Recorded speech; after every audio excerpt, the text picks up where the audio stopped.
Bapak, Ibu, saudara-saudari, dan anak-anak yang terkasih, salam belas kasih dari hati Yesus yang Maha Kudus. Salam sehat, semangat, dan gembira selalu.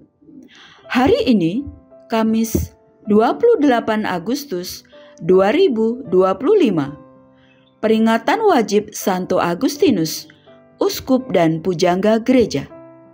Kita akan mendengarkan dan merenungkan sabda Tuhan dari Injil Matius bab 24 ayat 42 sampai 51. Sebelumnya, mari kita membuat tanda kemenangan Kristus. Dalam nama Bapa dan Putra dan Roh Kudus. Amin. Yesus berkata kepada murid-muridnya, "Berjaga-jagalah, sebab kamu tidak tahu kapan harinya Tuhanmu datang. Namun ketahuilah, jika tuan rumah tahu jam berapa pada malam hari pencuri akan datang, sudah pasti ia berjaga-jaga dan tidak akan membiarkan rumahnya dibongkar. Sebab itu, hendaklah kamu juga siap sedia, karena Anak Manusia datang pada saat yang tidak kamu duga. Siapakah hamba yang setia dan bijaksana, yang diangkat oleh tuannya atas orang-orangnya untuk memberikan mereka makanan pada waktunya? Berbahagialah hamba yang didapati tuannya melakukan tugasnya itu ketika tuannya itu datang. Sesungguhnya aku berkata kepadamu, tuannya itu akan memberi dia wewenang atas segala miliknya. Akan tetapi, apabila hamba itu jahat dan berkata di dalam hatinya, tuanku tidak datang-datang, lalu ia mulai memukul hamba-hamba lain dan makan minum bersama pemabuk-pemabuk, tuan hamba itu akan datang pada hari yang tidak disangkanya dan pada saat yang tidak diketahuinya, dan akan memenggal dia dan membuat dia senasib dengan orang-orang munafik. Di sanalah akan terdapat ratapan dan kertak gigi." Demikianlah sabda Tuhan. Terpujilah Kristus.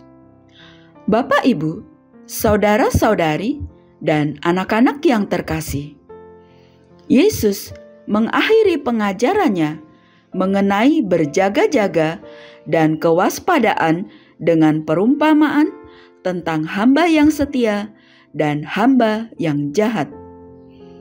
Tuan yang pulang ke rumah tanpa diduga dari perjalanan jauh memberikan hadiah kepada hamba karena kesetiaannya kepada tuannya.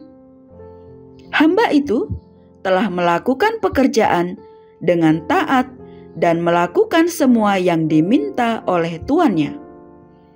Sementara itu, tuan yang sama menghukum hamba lainnya yang berperilaku jahat.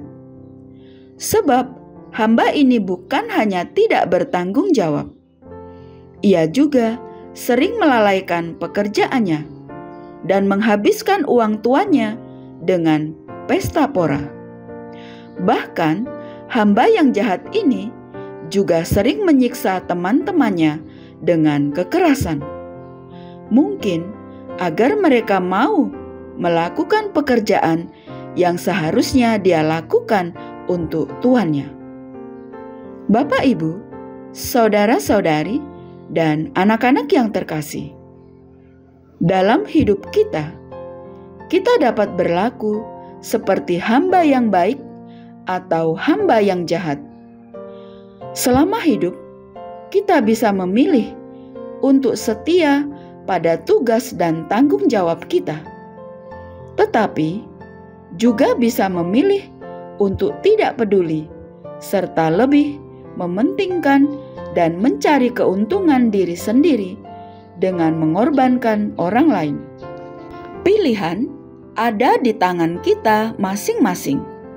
Namun penting diingat, akan ada waktunya Tuhan memanggil kita dan meminta pertanggungjawaban atas penggunaan waktu saat kita hidup. Pada saat itu, kita akan memperoleh ganjaran atau hukuman dari apa yang kita lakukan.